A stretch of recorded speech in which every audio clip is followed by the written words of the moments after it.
3 दिन से भूख प्यास के कारण मेरी हालत बहुत खराब थी। मैंने एक परचून की दुकान में चोरी करने की कोशिश की, लेकिन पकड़ी गई। पुलिस ने मुझे जेल में डाल दिया। कुछ दिनों बाद डीएसपी साहब मेरे पास आए और बोले, अगर तुम जासूसी का काम करोगी तो तुम्हें रिहाई मिल जाएगी और इसके बदले में तुम्हें पैसे भी मिलेंगे। उनकी बात सुनकर मैंने हामी भर दी।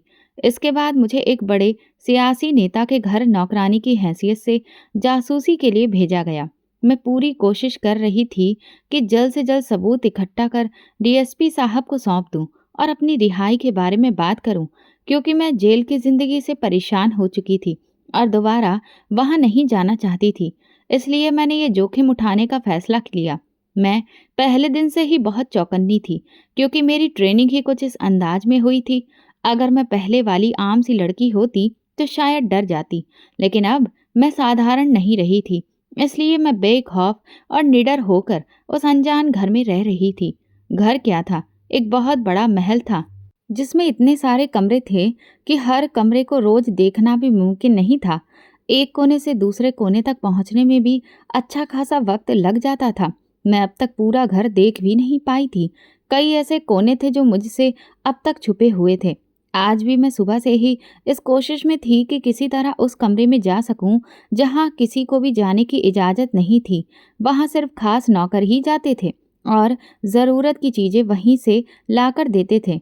सफाई के लिए भी वहां की अलग नौकरानी थी, जो सिर्फ तय वक्त पर जाती और उसी वक्त वापस लौट आती थी। कहा जाता था कि वहां पर खुफिया कैमरे लगे हैं और बहुत सी कीमती चीज़ें रखी हुई हैं। एक बार मैंने दूसरे नौकर से पूछा, इस कमरे को हमेशा बंद क्यों रखा जाता है? तब उसने बताया, साहब ने सख्त मना कर रखा है कि उस कमरे में कोई नहीं जाएगा, ना ही उनकी इजाज़त के बिना वहाँ की सफाई होगी। उस कमरे की सफाई के लिए अलग से नौकरानी रखी गई है। ये बात सुनकर मैं ठिठक गई। भला ऐसा क्या खास है उस कमरे में? मैंने उस कमरे की तरफ बड़ी चौकन्नी नज़रों से देखा, लेकिन उस नौकर के सामने कुछ भी जाहिर नहीं किया और वहाँ से चुपचाप चली आई। तभी से मैं इसी कोशिश में थी कि किसी तरह वहां पहुंच सकूं। मैं साहब का भरोसा जीतने की कोशिश कर रही थी। जब भी वे घर पर होते तो मैं उनकी नज़रों के सामने रहती, खुद से आगे बढ़कर उन्हें पानी का गिलास देती, उनके लिए जल्दी से चाय बना देती, कई बार बिना कहे ही खाने का पूछ लेती और उनकी ज़रूरतों के बारे में जानने की कोशिश करती। साहब को भी अब ये समझ आ चुका था कि मैं एक अच्छी नौकरानी हूँ, जो अपने काम को ईमानदारी से कर रही है। इसीलिए वे अक्सर मुझे अपने कामों के लिए बुलाने लगे थे। निशा, इधर आओ, एक कप गरम गरम चाय ले आओ। और मैं तुरंत उनके आदेश पर हाजिर हो जाती। अब मैं उस घर के बहुत से राजों से वाकिफ हो चुकी थी, लेकिन मैं चौकन्नी बनी रही। रात को जब सर्वेंट क्वार्टर में जाती तो भी जाते जाते अपने आसपास की हर हलचल पर नजर रखती थी, क्योंकि मुझे उस सबूत की तलाश थी जिसके लिए मैं यहाँ भेजी गई थी। मैं जानती थी कि मैं ज़्यादा दिन यहाँ नहीं टिक सकती। अगर किसी को मेरी सच्चाई का ज़रा भी अंदाज़ा हो जाता तो मेरे साथ कुछ भी बुरा हो सकता था।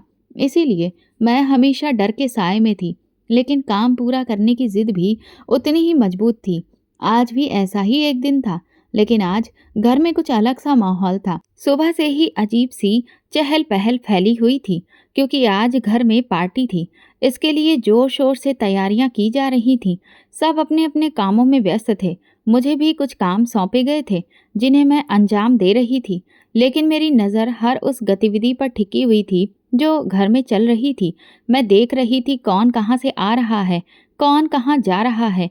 पार्टी का आयोजन लॉन में किया गया था, जिसे बहुत ही खूबसूरती से सजाया जा रहा था। ये दावत साहब के चुनाव में खड़े होने के सिलसिले में रखी गई थी। उन्हें सियासी तौर पर ज़्यादा समर्थन चाहिए था और वोट बैंक भी तैयार करना था। इसलिए उन्होंने अपने कई राजनीतिक दोस्तों को इस पार्टी में बुलाया था, ताकि उनका समर्थन हासिल किया जा सके और भविष्य के लिए मजबूत गठजोड़ बनाया जा सके। शाम को जब सब कुछ तैयार हो चुका था, खाने के लिए जो कि बाहर से ऑर्डर किया गया था और केटरिंग वाले तो पहले से ही जा चुके थे, लॉन में बेहतरीन खाने की खुशबू फैलनी शुरू हो गई थी। अंदर बाहर नौकर भाग दौड़ कर रहे थे और खास मेहमानों को खास तरह की चीज़ें सर्व की जा रही थीं। औरतें रंग बिरंगी ड्रेसों में मौजूद थीं। किसी ने बस कमर तक की ड्रेस पहनी थी, तो कोई इधर उधर से कटी हुई डिज़ाइन वाली ड्रेस पहने हुए थी और किसी ने स्लीवलेस ड्रेस पहनी थी। इस तरह के कपड़े मैंने पहली बार औरतों को पहने देखे थे, तो मुझे बहुत ही अजीब सा लग रहा था। लेकिन मैं जानती थी कि हाई सोसाइटी में आजकल ऐसी ड्रेसेस सभी औरतें पहनती हैं। यही वजह थी कि मैंने पहली नज़र डालने के बाद दूसरी नज़र उन लोगों पर डालना गवारा नहीं किया। कुछ देर के बाद मैं वापस किचन में आ चुकी थी, क्योंकि अब बाहर मेरा कोई भी काम नहीं था। इतनी देर में जिस नौकरानी को साहब के कमरे की सफाई करनी होती है, वो किचन में आई और कहने लगी, मैं ज़रा बाहर लॉन में जा रही हूँ, साहब ने मुझे बुलाया है। ये कहकर वो तेजी से लॉन की तरफ चली गई। उसके जाने के बाद ही एकदम से मुझे कुछ अजीब सा महसूस हुआ, तो मैंने सोचा कि मैं उसके कमरे में जाकर देखती हूँ, क्या पता वो कमरा खुला हो या फिर वहाँ चाबी लगी हो। और मेरी किस्मत अच्छी थी कि जल्दबाजी में वो नौकरानी वहाँ पर चाबी लगी हुई छोड़ गई थी। मैंने भी आओ देखा न ताओ झट से कमरे में घुस गई और दरवाज़ा बंद कर लिया। कमरा क्या था, एक पूरा आलीशान सुविधाओं से सजा सपनों जैसा घर था, जहाँ पर हर चीज़ बहुत ही कायदे और सलीके से रखी गई थी और कमरे का इंटीरियर बहुत ही खूबसूरत था। कमरे को देखते हुए मेरी तो आंखें खुली की खुली ही रह गई थी और मैं एक पल के लिए कमरे की खूबसूरती में पूरी तरह से खो गई। वहाँ पर बहुत सारी अलमारियाँ भी थीं और कुछ लॉकर्स वगैरह भी लगे हुए थे। मैं अंदर से एक अलमारी की तरफ बढ़ी, उसे खोल कर देखा तो वहाँ पर साहब के कुछ कागजात वगैरह रखे हुए थे, जिन्हें मैं उलट पलट कर देखने लगी। इतनी देर में मुझे कमरे के बाहर कुछ आवाज़ सुनाई दी। मैं घबरा कर गई और तेजी से अलमारी बंद करके कमरे में मौजूद बेड के नीचे छुप गई। मेरा ख्याल था कि शायद कोई नौकरानी ही आई होगी या फिर ऐसे ही कोई बाहर से गुजर रहा होगा। लेकिन ये देखकर तो मेरे पैरों तले जमीन निकल गई थी कि सामने साहब थे, जसवंत सिंघानिया, देश की सियासत का एक बहुत बड़ा नाम।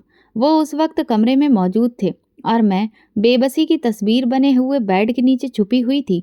मुझे मौत अपनी आंखों के सामने नाचती हुई दिखाई दे रही थी और ऐसा लग रहा था कि अगर कुछ देर और गुजरी तो शायद मैं डर के मारे ही मर जाऊंगी।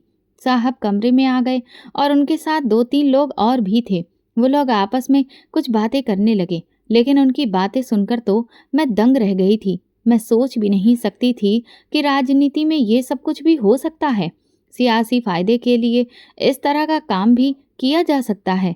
इतनी ही देर में मैं जैसे ही सिर नीचे रखकर खुद को शांत करने की कोशिश में लगी थी कि तभी मेरी नज़र एक चीज़ पर पड़ी और मैं हैरत और डर के मारे वहीं पर अपना दम साध गई।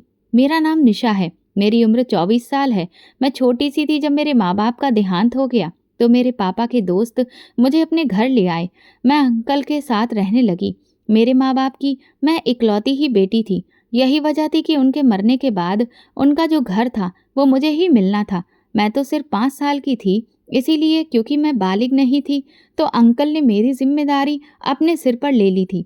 मेरे ददिहाल में सिर्फ मेरी एक बुआ ही थी जो अपने घर में अच्छे खासे खाते पीते थे और एक अच्छी फैमिली से ताल्लुक भी रखते थे। लेकिन मेरी बुआ ने मेरी कोई भी जिम्मेदारी लेने से साफ इनकार कर दिया। इसलिए फिर अंकल मुझे अपने घर ले आए थे। लेकिन जब मैं उनके घर आई तो अंकल की पत्नी आंटी ने मुझे देखकर बहुत ही बुरा मुंह बनाया था और कई दिनों तक वो अंकल से लड़ाई झगड़ा भी करती रहीं। उन्हें इसी बात का गुस्सा था कि बिना बात अंकल ने मेरी जिम्मेदारी अपने सिर पर क्यों ले ली और क्यों अपने घर लेकर चले आए। इसी वजह से वो रोज ही अंकल के साथ बहस करती थी और वो मुझे भी कहती थी कि तुम यहाँ से चली जाओ, तुम्हारे अंकल तो बेवकूफ़ हैं जो तुम्हें यहाँ पर लेकर आ गए हैं, तुम्हें तो अपने घर में रहना चाहिए। और मैं आंटी की बात सुनती और खामोश हो जाती। मुझे समझ में ही नहीं आता था कि मैं क्या करूं, कहाँ जाऊं। यही वजह थी कि मैं अब चुपचाप अपने आप में गुम होती चली गई। अंकल को तो कुछ भी समझ में नहीं आया। उन्होंने मेरे घर को किराए पर दे दिया और वहाँ से अच्छा खासा पैसा किराए की किस्त में आने लगा था। आंटी को हालांकि ये सब कुछ पता था कि वहाँ से किराया आता है, लेकिन फिर भी वो मुझे किसी भी तरह से पसंद नहीं करती थी। वो बार बार मुझे ताने देती थी क्योंकि मैं अपने हक के लिए आवाज़ नहीं उठा सकती थी। मैं एक कम उम्र लड़की थी और वैसे भी आंटी की बातें सुन सुनकर मैं बहुत ज़्यादा परेशान रहने लगी थी। इसी वजह से मैं अब खोई खोई सी रहती थी। अंकल ने मेरा एडमिशन एक सरकारी स्कूल में करवा दिया था और मैं वहां अपनी आगे की पढ़ाई करने लगी थी। मेरी जिंदगी का सिर्फ वही वक्त सुकून से गुजरा था जब मैं स्कूल जाती थी, और सिर्फ वही पल आरामदायक होते थे जब आंटी घर में सो रही होती थी। वरना तो आंटी के ताने और उनकी बातें मेरी जिंदगी को नर्क बनाए हुए थीं। हालांकि मेरे मम्मी पापा ने मुझे एक अच्छे प्राइवेट स्कूल में दाखिला करवाया था, लेकिन अंकल मेरी फीस नहीं दे सकते थे। इसी वजह से उन्होंने मेरा एडमिशन सरकारी स्कूल में करवा दिया और मैं वहीं पढ़ने लगी। दिन इसी तरह गुजरते रहे और मैं धीरे धीरे जवान होती जा रही थी। अंकल का बेटा, जो मुझसे उम्र में 3 साल छोटा था, वो अक्सर आते जाते मुझे तंग करता और मुझ पर बुरी नज़र रखता था। ऐसे में मैंने एक दिन अंकल से उसकी शिकायत कर दी। मैंने कहा, अंकल, आदित्य मुझे बहुत परेशान करता है। आते जाते कभी मेरे बाल खींचता है तो कभी मेरा हाथ पकड़ लेता है, जिससे मैं बहुत घबरा जाती हूँ। आप उसे समझाइए कि वो मेरे साथ ऐसी कोई हरकत ना करे। मेरी बात सुनकर अंकल ने आदित्य को उसी वक्त अपने पास बुला लिया और उससे पूछा, लेकिन वो साफ मुकर गया। आंटी ने भी सारी बातें सुनी, फिर उल्टा मुझे ही डांटने लगी और कहने लगी, तू है ही चालाक किस्म की। तू चाहती है कि आदित्य तुझ पर नजर रखे और फिर तू उसे अपनी अदाओं के जाल में फंसाकर इस घर की इकलौती बहू बन जाए। लेकिन मैं ऐसा हरगिज नहीं होने दूंगी।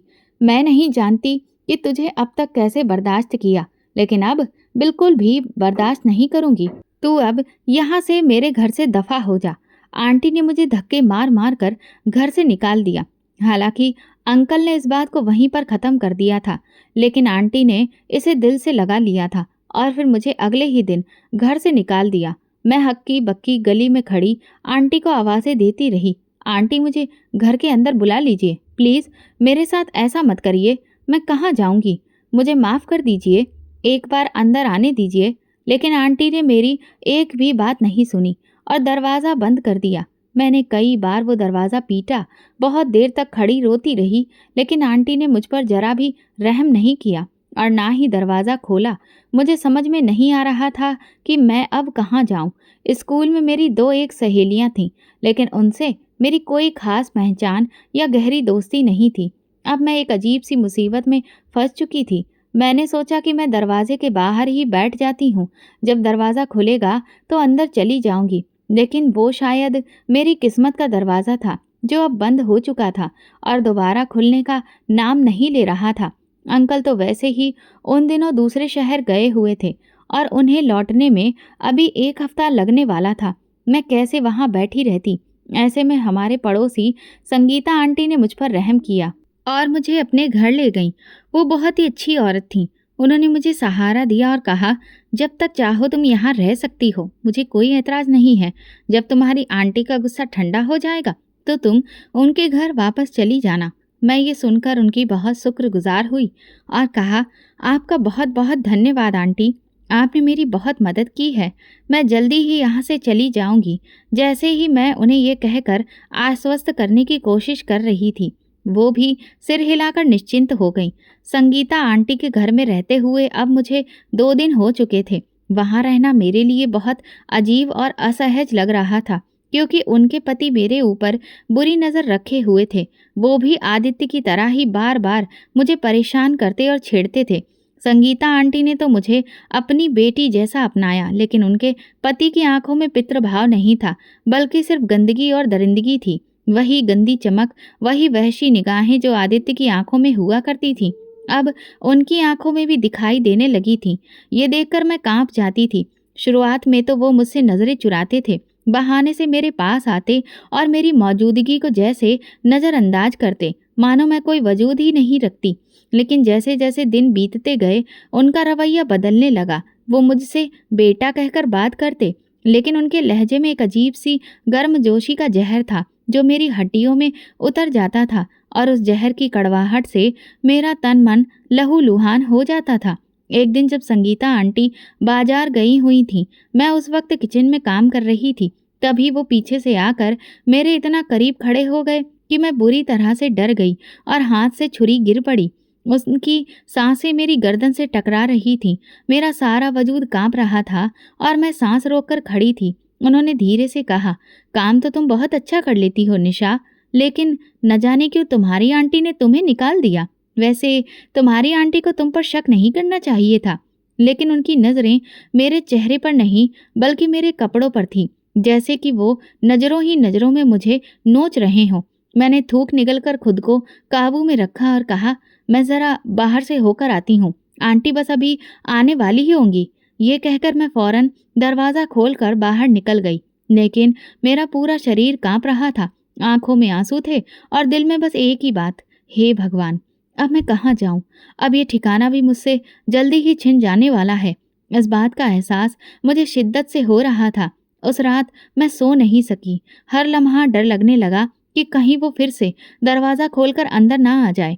मुझे अपनी माँ याद आने लगी, मेरी माँ, जो अब किसी और ही दुनिया में थी और मुझे इन दरिंदों के बीच अकेला छोड़ गई थी। सुबह होने से पहले ही मैंने फैसला कर लिया कि मैं यहाँ नहीं रहूंगी, चाहे मुझे सड़कों पर ही क्यों न मरना पड़े, क्योंकि संगीता आंटी का मुझ पर बहुत बड़ा एहसान था। इसी वजह से मैं नहीं चाहती थी कि मेरी वजह से उनकी जिंदगी खराब हो और उनके पति के बीच रिश्ते में दरार आए। मैंने खामोशी से संगीता आंटी का शुक्रिया अदा किया और उनके तकिए के नीचे एक चिट्ठी रख दी और फिर एक पुरानी सी चादर ओढ़कर घर से निकल गई। कई दिनों तक शहर की सड़क मेरा बिस्तर बन गई थी। कभी मैं किसी मंदिर के बाहर तो कभी रेलवे स्टेशन की बेंच पर अपना समय गुजारती थी। भूख ने मेरे शरीर को तोड़ दिया था। मैं एक परचूनी की दुकान से रोटी उठाने लगी, तभी एक आदमी ने शोर मचा दिया, चोर चोर। मैंने उसे बहुत समझाया और कहा कि मैं कोई चोर नहीं हूँ, लेकिन वो माना ही नहीं और उसने तुरंत ही पुलिस को बुला लिया। उसने मुझ पर झूठा इल्जाम लगा दिया कि मैं उसकी दुकान के सारे पैसे चुरा कर भाग रही थी। मैं बुरी तरह से रोने लगी। किस्मत की इस मार ने मेरे दिल को बहुत दर्द दिया था। पुलिस ने आकर मुझे गिरफ्तार कर लिया। ना तो मेरी बात सुनी गई और ना ही मेरी आंखों के आंसुओं पर भरोसा किया गया और इस तरह मैं बेगुनाह होते हुए भी सलाखों के पीछे चली गई। जेल में मेरा पहला दिन किसी खौफनाक सपने से कम नहीं था। औरतों की चीखें, गालियों की बारिश और मर्द पुलिस वालों की गंदी नजरें, सब कुछ एक खौफनाक हकीकत की शक्ल ले चुका था। मैं खामोश रहकर दीवार से टेक लगाकर बैठी रही और सिर्फ प्रार्थना करती रही, हे भगवान, किसी भी तरह से मुझे बचा लो, कोई तो रास्ता निकाल दो, मुझ पर कुछ तो रहम खाओ, कुछ तो मेरी जिंदगी को बेहतर करो। एक दिन जेल का दरवाजा खुला और अंदर डीएसपी संजय जायसवाल दाखिल हुआ। ठीक ठाक उम्र का आदमी, सलीके से बने हुए बाल और चेहरे पर जहरीली मुस्कान।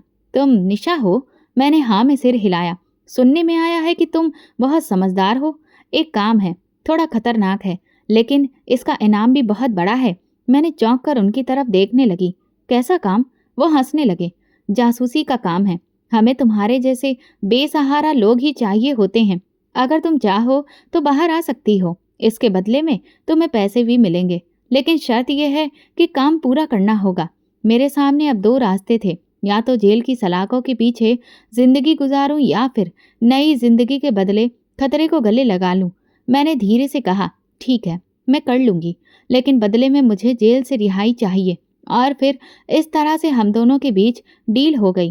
कुछ दिनों की ट्रेनिंग के बाद मुझे एक नया पहचान पत्र मिला, जिसमें झूठा नाम और झूठी कहानी थी और मुझे एक महल जैसे घर में नौकरानी बनाकर भेज दिया गया। ये घर था जसवंत सिंघानिया का, जो देश की सियासत का एक बहुत बड़ा नाम था। वही इंसान जिसे मैं अब तक सिर्फ खबरों में देखा करती थी। जब मैं पहली बार उस घर में दाखिल हुई तो मेरी सांसें थम गईं। दीवारों पर महंगी पेंटिंग्स, गार्डन में राजहंस के जोड़ों के खूबसूरत पुतले और अंदर आने वाले मेहमानों की चमचमाती गाड़ियां। ये कोई साधारण घर नहीं था, बल्कि ताकत, दौलत और साजिशों का एक बड़ा किला था। लेकिन मुझे यहाँ एक काम के लिए भेजा गया था।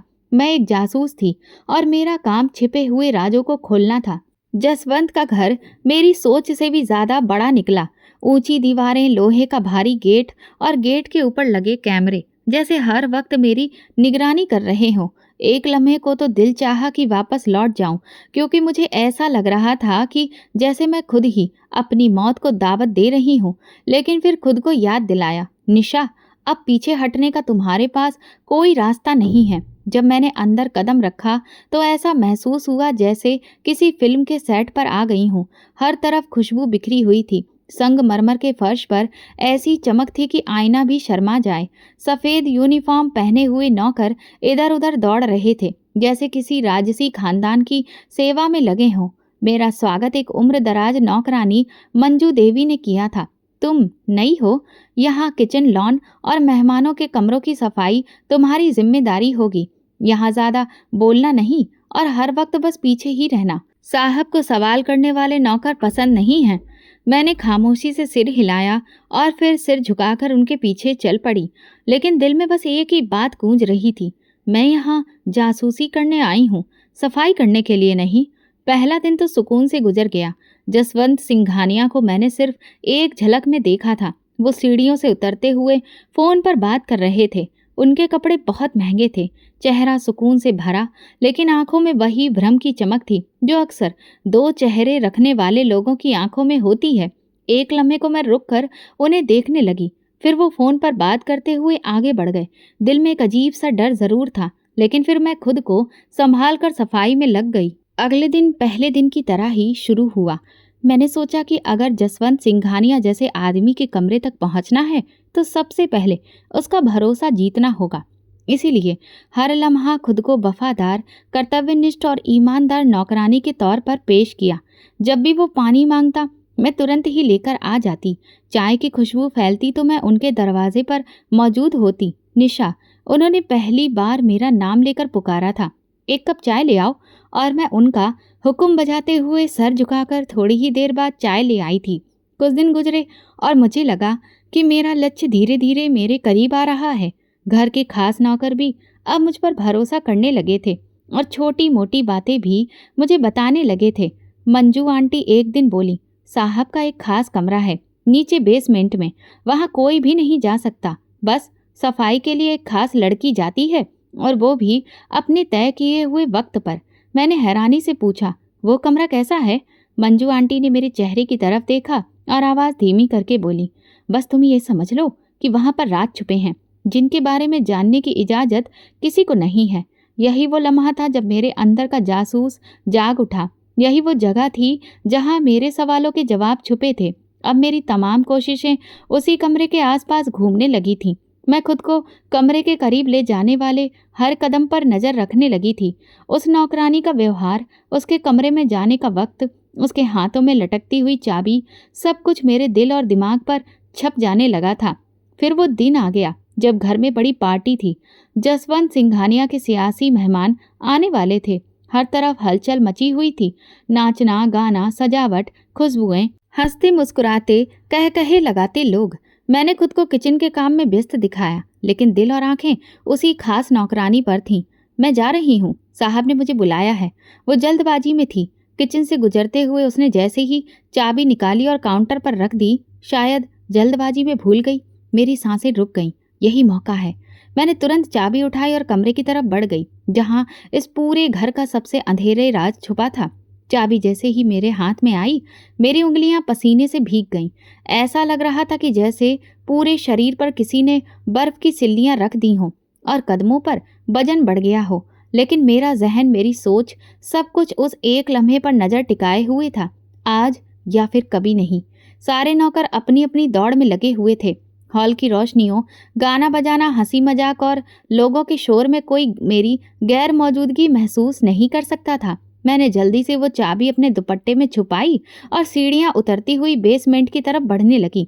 बेसमेंट के अंधेरे और सन्नाटे से भरे रास्ते को चीरती हुई मैं हर कदम आगे बढ़ा रही थी। मेरा दिल तेजी से धड़क रहा था और डर के मारे पसीना पसीना हो रही थी। मैं धीरे धीरे उस दरवाजे के पास पहुंची जिसके बारे में मंजू आंटी ने कहा था कि ये सबसे खास कमरा है। सांसें तेज हो चुकी थीं। मैंने चाबी हाथ में ली, दरवाजे में लगाई और एक हल्की सी क्लिक की आवाज़ आई और तभी दरवाज़ा खुल गया। एक लम्हे के लिए मेरी सांस रुक गई। दरवाजे के अंदर कदम रखते ही खुद ब खुद रोशनी जल उठी, जैसे ये कमरा मेरे ही आने का इंतज़ार कर रहा हो। ये कमरा नहीं, पूरी दुनिया थी।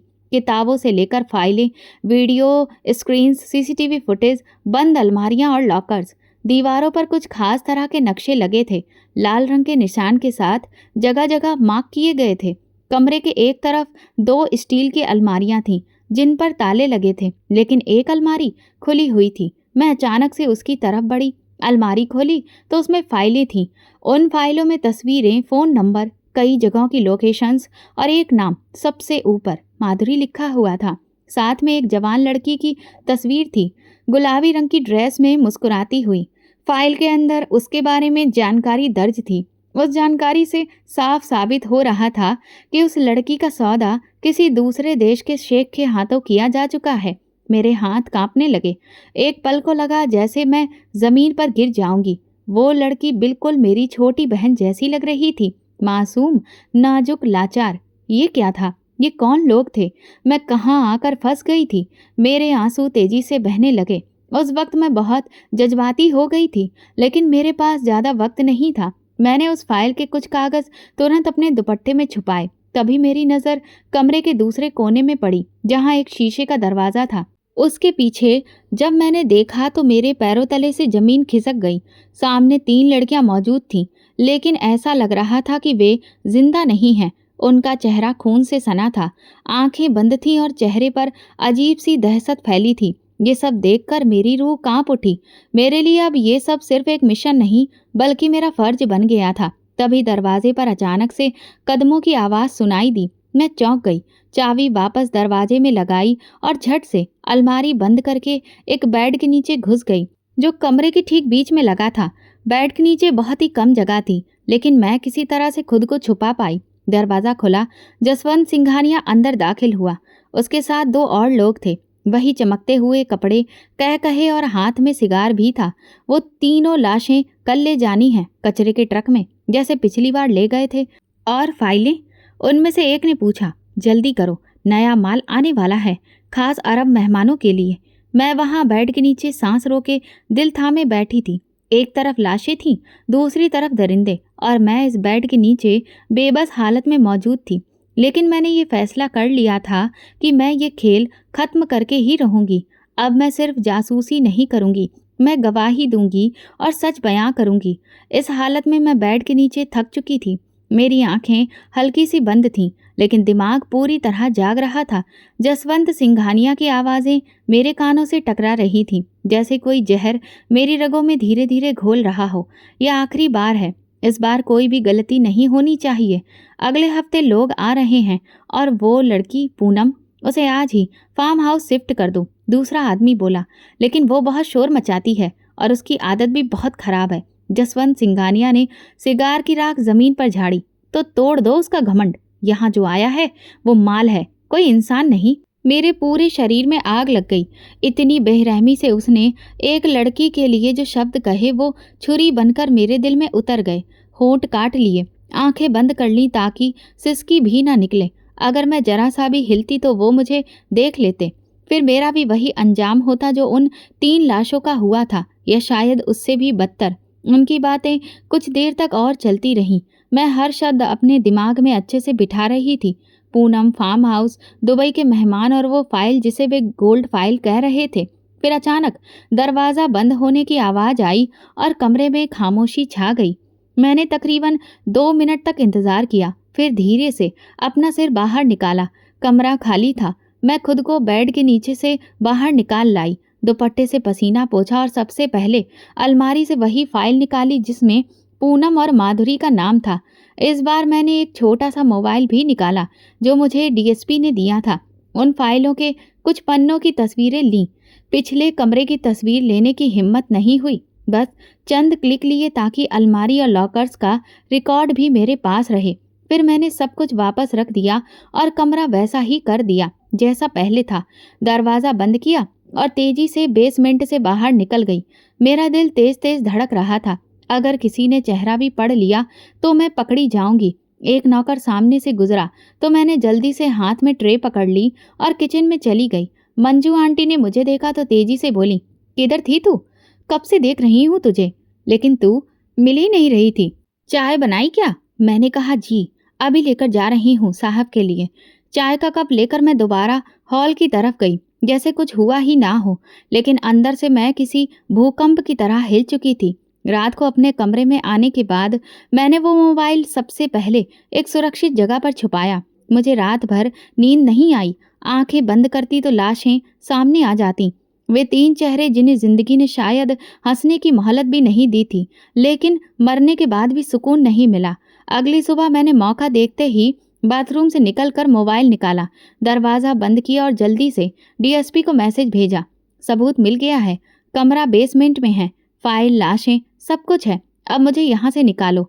मैसेज भेजने के बाद मैंने मोबाइल वापस छुपा दिया। अब मुझे सिर्फ इंतज़ार था, लेकिन ये इंतज़ार आसान नहीं था। हर लम्हा ऐसा लग रहा था जैसे जसवंत सिंघानिया के कदमों की आवाज़ मेरे करीब आ रही हो। हर पल खतरे की घंटी की तरह महसूस हो रहा था। खौफ से मेरी हालत बहुत बुरी थी और ऐसा लग रहा था कि जैसे मैं कभी भी पकड़ी जाऊंगी। 2 दिन गुजर गए और डीएसपी का कोई जवाब नहीं आया। मेरे मन में अब तरह तरह के ख्याल और शक पैदा होने लगे। एक रात मुझे ऐसा लगा कि जैसे कोई मेरे सिर के पास खड़ा है। पलटकर देखा तो एक साया खिड़की से बाहर निकलता हुआ दिखाई दिया। डीएसपी का अब तक कोई जवाब नहीं आया था। क्या वो सब झूठ था? क्या मैं सिर्फ उसका मोहरा बनकर रह गई थी, या फिर वो भी बिक चुका है? तरह तरह के ख्याल मुझे बेचैन करने लगे थे। मन बार बार कहने लगा कि डीएसपी पर भरोसा ना करूं, लेकिन मैं जानती थी मुझे उस पर भरोसा है। ज़रूर कोई मजबूरी रही होगी, वरना वो मुझे इशारा तो ज़रूर देता। मैं उसका बस इंतज़ार ही करती रही। कोई जवाब नहीं मिला। फिर मैंने खुद को याद दिलाया, नहीं, वो ऐसा नहीं हो सकता। वो इंसान जिसने मुझे जेल की गंदगी से निकाल कर इस मिशन पर भेजा था, जिसने मेरी आंखों में झांक कर कहा था, ये देश मेरे लिए ईमान की तरह है निशा। अगर इस देश की बहन बेटियां सुरक्षित नहीं रही तो लानत है मेरी वर्दी पर। मैंने भगवान से प्रार्थना की, भगवान अगर वो इंसान सच्चा है तो उसे मेरे पास भेज दो। मेरी हिम्मत खत्म हो रही है। सारी रात रो रो कर भगवान से मैं प्रार्थना करती रही, क्योंकि यहाँ मैं बेमौत मारी नहीं जा सकती थी। मुझे आज़ादी से जीना था, खुली हवा में सांस लेना था। भगवान पर भरोसा करके कुछ सुकून महसूस होने लगा था। और फिर अगली सुबह सूरज अभी निकला भी नहीं था। मैं हमेशा की तरह बर्तन धोने के बहाने लॉन की ओर गई, ताकि थोड़ी राहत की सांस ले सकूं। तभी मेन गेट पर हंगामा हुआ। गाड़ियों के टायर चरमराए, पुलिस का सायरन बजा और गेट जोर से खुला। 4 पुलिस की गाड़ियां अंदर दाखिल हुईं और उनके बीच वो चेहरा, वो वर्दी, वो आंखें, डीएसपी संजय जायसवाल। उसे देखकर मेरा दिल सुकून से भर गया। मैं वहीं जमीन पर बैठ गई। आंखों से ढेर सारे आंसू बहने लगे। वो आ गया था। मेरा भरोसा जिंदा था। घर में भगदड़ मच गई। जसवंत सिंघानिया के आदमी अंदर भागने लगे। गार्ड्स ने बंदूकें संभाल ली, लेकिन डीएसपी ने तेज आवाज में कहा, कोई भी हरकत नहीं करेगा। हमारे पास अदालत का वारंट है। ये घर इंसान की खरीद फरोख्त, अगवा और कत्ल जैसे संगीन इल्जामों में शामिल है। जसवंत सिंघानिया सफेद कोट पैंट में अंदर से निकला और गुस्से से बोला, तुम्हें पता है तुम किससे बात कर रहे हो? मैं तुम्हारी वर्दी छीन लूंगा। संजय ने उसकी आंखों में आंखें डालकर कहा, तुम पहले इंसानियत के काबिल बनो, फिर मुझसे बात करना। जसवंत किसी को फोन करने लगा। जब सब लोग अंदर की तरफ बढ़े तो डीएसपी साहब मेरे पास आए। मैं बड़ी मुश्किल से सिर उठाकर बोली, आपको आने में इतनी देर क्यों लगी? मुझे लगा शायद आप भी। कहते कहते मैं चुप हो गई। वो गहरे दुख में डूब गए थे। उनकी आंखों में नमी थी। कहने लगे, निशा, मेरे पापा मेरा सहारा इस दुनिया से चले गए। उनकी मिट्टी उठी तो लगा कि दुनिया ही रुक गई, लेकिन तुम्हारे संदेश ने मुझे दोबारा खड़ा कर दिया और मैं तुरंत अपने फर्ज को निभाने के लिए पहुंच गया। मैं रोती रही तो उन्होंने मेरा हाथ पकड़कर कहा, अब तुम अकेली नहीं हो। अब तुम सिर्फ एक जासूस नहीं, बल्कि मेरी टीम का हिस्सा हो। तुमने वो काम किया है जिसकी तलाश में मैं कई सालों से था, और आज मेरी मेहनत सफल हो गई। मैं उनकी ये बात सुनकर बहुत खुश हो गई। बेसमेंट से वही फाइलें, वीडियो, तस्वीरें और लाशें निकाली गईं। मीडिया को बुलाया गया और जसवंत सिंघानिया को हथकड़ियों में जकड़ लिया गया। किसी ने सोचा भी नहीं था कि जो आदमी रोज टीवी पर देश की सियासत और बागडोर को कैसे चलाना है, इस बात पर बात करता है, वही दरिंदा उनकी बेटियों को खरीदने और बेचने का ठेकेदार निकलेगा। कार्रवाई पूरी हो चुकी थी। डीएसपी संजय जायसवाल ने मुझे सुरक्षित जगह पर रहने के लिए भेज दिया और मेरे हाथ में वो मोबाइल भी दिया जिसमें मेरे द्वारा खींचे गए वे सबूत थे। तुमने सिर्फ एक मिशन पूरा नहीं किया है निशा, बल्कि तुमने बेटियों की इज्जत लौटाई है, उन्होंने कहा। मैंने धीमी आवाज में कहा, ये तो मेरा फर्ज था साहब। जसवंत सिंघानिया के खिलाफ एक मजबूत केस तैयार किया गया और आज उस केस की सुनवाई थी। अदालत में सन्नाटा था। एक हॉल जिसमें मीडिया, पुलिस, बड़े लोग और कुछ मासूम आंखें मौजूद थीं, जिनकी उम्मीदें और दर्द मेरी गवाही से जुड़ा हुआ था। मैं, जो अब तक सिर्फ जुल्म सहती आई थी, आज गवाही के कटघरे में खड़ी थी। साधारण कपड़े, दुपट्टे से ढका सिर, लेकिन आज आवाज में एक भरोसा था। जज ने मेरी ओर नजरें गाड़ते हुए कहा, आप बयान देना चाहती हैं? मैंने धीरे से सिर हिलाकर कहा, जी, मैं कहना चाहती हूँ, सब कुछ बताना चाहती हूँ। और फिर एक गहरी सांस लेकर मैंने कहना शुरू किया, मेरा नाम निशा है और मैं इस देश की एक गुमनाम बेटी हूँ, जिसके माँ बाप बचपन में छिन गए। फिर जिसने सहारा दिया, उसने भी ठुकरा दिया। और फिर मैं सड़क पर आ गई। पेट की भूख ने मुझे जुर्म की दहलीज तक पहुंचा दिया, लेकिन मुझे जेल से निकालकर एक अफसर ने मुझ पर भरोसा किया और कहा कि अगर तुम सच का साथ दोगी तो शायद तुम्हारी जिंदगी संवर सकती है।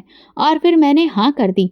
मैं जसवंत सिंघानिया के घर नौकरानी बनकर गई। मैंने उसका असली चेहरा देखा। उसके हाथों में खून था, मासूम लड़कियों के वजूद की कीमतें थीं, फाइलें थीं और भी बहुत कुछ। मैंने सब कुछ अपनी आंखों से देखा। पहले अच्छी तस्वीरें ली और फिर पुलिस को जानकारी दी। मेरे लिए सिर्फ अपनी आज़ादी ही नहीं, बल्कि उन बेटियों की जिंदगी बचाना भी जरूरी था जो कभी चीख भी ना सकी। अदालत में जैसे सन्नाटा उतर आया। मेरी आवाज में कंपन था, लेकिन मेरी बात फौलाद जैसी थी। मैं आज सिर्फ अपनी नहीं, माधुरी और पूनम और उन सभी की तरफ से गवाही दे रही हूँ, जिनकी अर्थी उठी, लेकिन जिन्हें इंसाफ नहीं मिला। मैं मानती हूँ कि मैं एक चोर थी, एक मुजरिम, लेकिन अगर सच के लिए चोरी करना पड़ी, इंसानियत बचाने के लिए झूठ बोलना पड़े, तो मैं हर वो जुर्म कबूल करती हूँ। डीएसपी संजय जायसवाल जो खामोशी से सुन रहे थे, उन्होंने एक फाइल पेश की जिसमें सबूत, तस्वीरें, वीडियो, डीएनए रिपोर्ट, पैसों का ट्रांजैक्शन, हर चीज अदालत के रिकॉर्ड में शामिल हो गई। जसवंत सिंघानिया का वकील हक्का बक्का रह गया। अदालत ने भी फैसला सुनाने में देर नहीं की। अदालत ने मुलजिम जसवंत सिंघानिया को इंसानों की गैर कानूनी खरीद फरोख्त, कम उम्र लड़कियों को अगवा करना, उनका कत्ल करना और अपने पद का नाजायज फायदा उठाने के जुर्म में मौत की सजा सुनाती है। अदालत में मौजूद हर इंसान के चेहरे पर एक सुकून की परछाई फैल गई। मुझे भी आज़ाद कर दिया गया। कुछ महीने गुजर गए थे। जसवंत सिंघानिया अतीत का एक काला धब्बा बन चुका था। मुझे अदालत ने बेगुनाह करार दिया और सरकार की तरफ से सम्मान और पुरस्कार भी दिया गया। कई सारे एनजीओज ने मुझे महिलाओं की भलाई के लिए काम करने के उपलक्ष्य में पेशकश की, लेकिन मैंने डीएसपी संजय जायसवाल की दी हुई जिंदगी को चुना। उन्होंने सबसे पहले मुझसे कहा कि मुझे अब अपनी पढ़ाई पर ध्यान देना चाहिए और इसीलिए उन्होंने मेरी पढ़ाई पूरी करवाई। पढ़ाई पूरी होते ही उनके कहने पर ही मैं अफसर के पद की तैयारी में लग गई। दिन रात मेहनत की। उनके बताए रास्ते और हिम्मत देने की वजह से मैंने जी तोड़ मेहनत की और उस मेहनत का नतीजा ये निकला कि मैं एसपी के पद के लिए चुन ली गई। वो दिन मेरी जिंदगी का सबसे खुशहाल दिन था। डीएसपी साहब को भी मुझ पर गर्व था कि मैंने वो करके दिखाया जिसके बारे में कोई सपने में भी नहीं सोच सकता था। लेकिन इसका पूरा श्रेय डीएसपी साहब को ही जाता है। अगर वो मेरी जिंदगी में नहीं आते तो मैं शायद किसी कचरे के ढेर पर पड़ी होती और तड़प तड़प कर मर चुकी होती। अपने पद को संभालने के बाद और डीएसपी साहब से आशीर्वाद लेने के बाद मैं जनता की भलाई के काम के लिए जोर शोर से लग गई थी। एक दिन शाम को जब मैं गाड़ी से अपने घर वापस लौट रही थी तो अचानक रास्ते में एक बूढ़े भिखारी पर मेरी नज़र पड़ी। मैंने तुरंत गाड़ी रुकवाई। मुझे वो चेहरा बहुत जाना पहचाना सा लगा। मैं तुरंत गाड़ी से नीचे उतरी और उस भिखारी के पास पहुंची। देखा कि उसके बगल में एक औरत भी लेटी हुई थी जो बहुत ज़्यादा कमज़ोर और बीमार लग रही थी।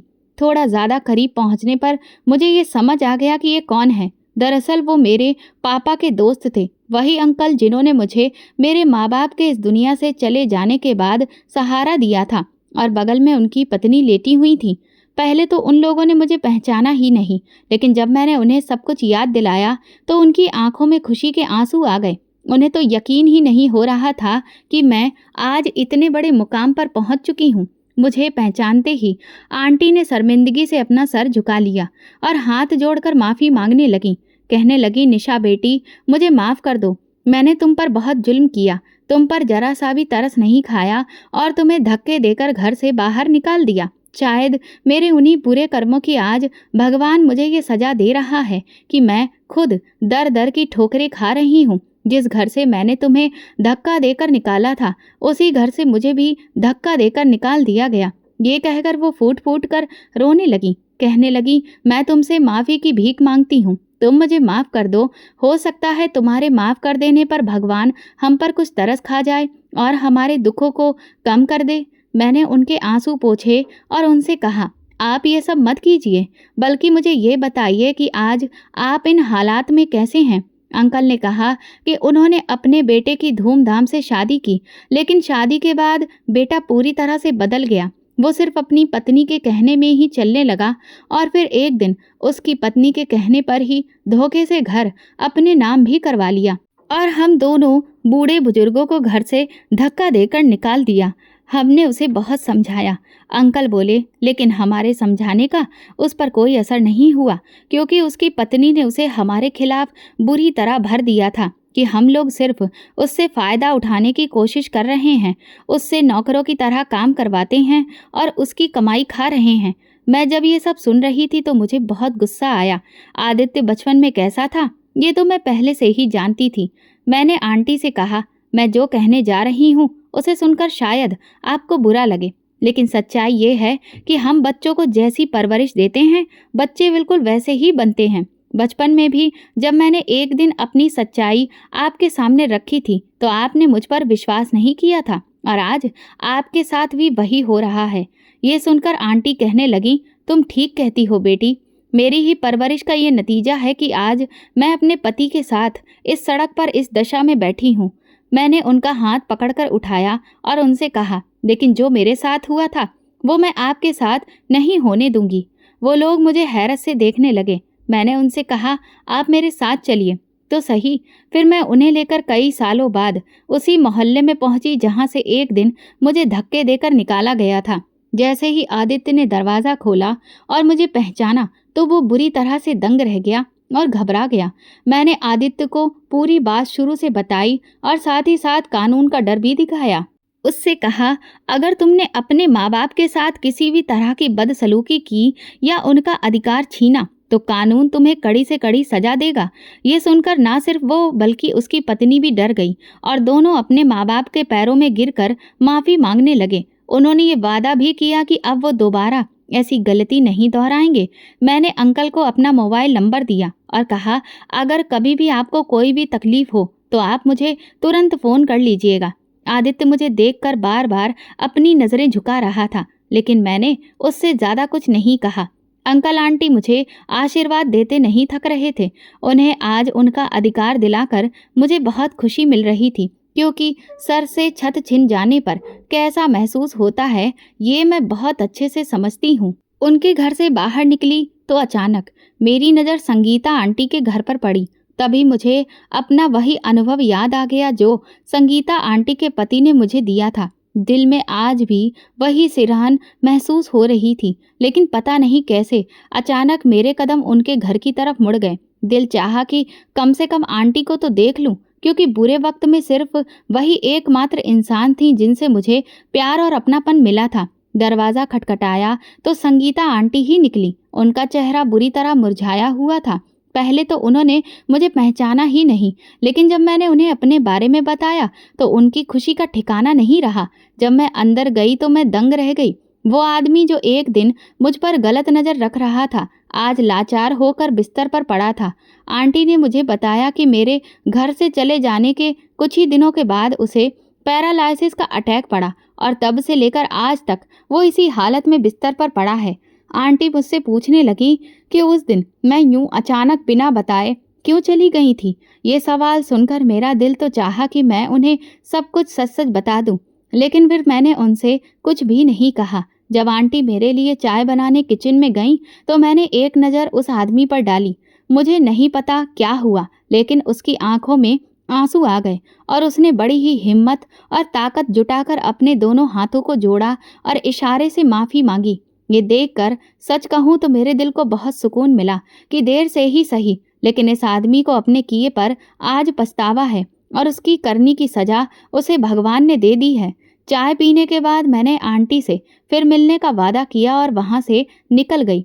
सच कहूं तो अब मेरे दिल को पूरी तरह से सुकून मिल गया था और मेरा भगवान पर भरोसा भी और बढ़ गया था।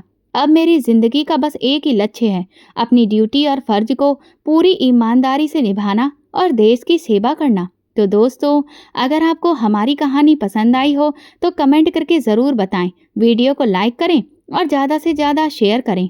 अगर आप चैनल पर नए हैं तो सब्सक्राइब जरूर करें और नोटिफिकेशन बेल दबाएं ताकि अगली अपडेट सबसे पहले आपको मिले। धन्यवाद।